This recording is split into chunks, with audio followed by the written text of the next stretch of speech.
I probably was at the lowest moment in my life.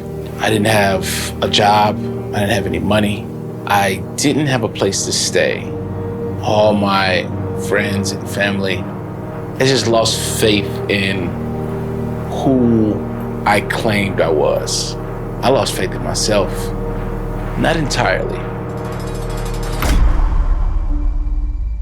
Sometimes when everybody around you loses faith in you, sometimes it makes you question your own resolve. When the people that love you kind of doubt you, it can be very challenging. I still never fully let go of the idea of I had to win. As long as there's breath in my body, I still needed to succeed in my mission. I wanted people to see that the things that I believed in, it's not just a dream, it's real. But I needed to prove it to myself first. That's when the noise around me became quieter. And that came at the lowest moment for me. I also had to realize during that time that the people that love you, just because they may doubt your direction, it doesn't mean that they don't love you. And I did confuse the two. And I had to get rid of that idea. I think what got me over the hurdle was being able to calculate the minor successes. When I am able to take the minor wins, the small wins, then everything makes more sense to me. It becomes clear because I see the progress even when other people don't. It almost became inevitable at that moment. I thought to myself, if this continues, if this trajectory continues to go up, I have no choice but to win. And it was because of that I stayed the course. I never met my dad. I didn't grow up with my mom. So I didn't know how to rely on people. Vulnerability for me came when I needed to understand that I couldn't do this on my own, that I needed people around me. And that was hard for me. It was hard for me because I always did things on my own. I always felt like I didn't need anybody. It is just as important to know what you can't do as it is what you can do. Because that's how you develop a circle, a team of people that helps you get to where you're going because you're helping them get to where they're going. Even when I look back, some of the people that I called my friends, even some people that I called my family, it was more about what they can get out of me. And I really had to reevaluate who I let in my circle and who I was as a person.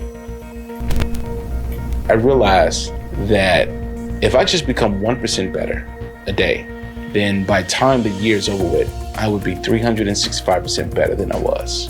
And so I dedicated myself to that process of knowing more about my faults and my failures and the things that I'm not good at, and then doubling down on the things that I am good at. And so the things that I was not good at started diminishing, and the things that I was good at started increasing.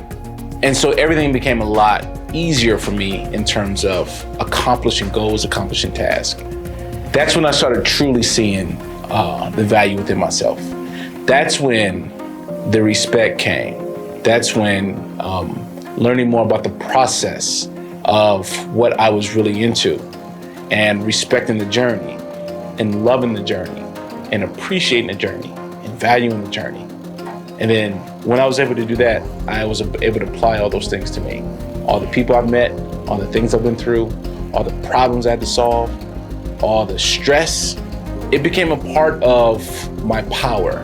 It became a part of everything I needed to become who I am today. When you're working on yourself every single day and you're doing the things that you love, it doesn't feel like work. In fact, it's not work. You just feel like you're doing what you're supposed to do.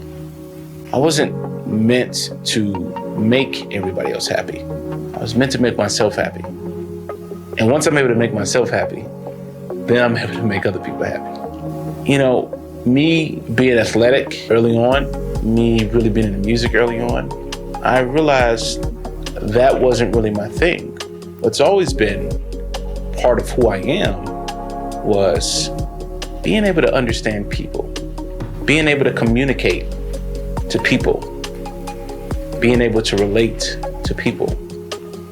So the key for me was, in order to overcome those challenges that I went through, was I had to be proud of who I wanted to become. I had to be proud of who my future self was. I had to be proud of who do I want to be 5 years from now, and then work towards that.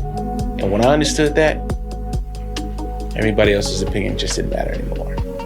It became less about them and more about the mission.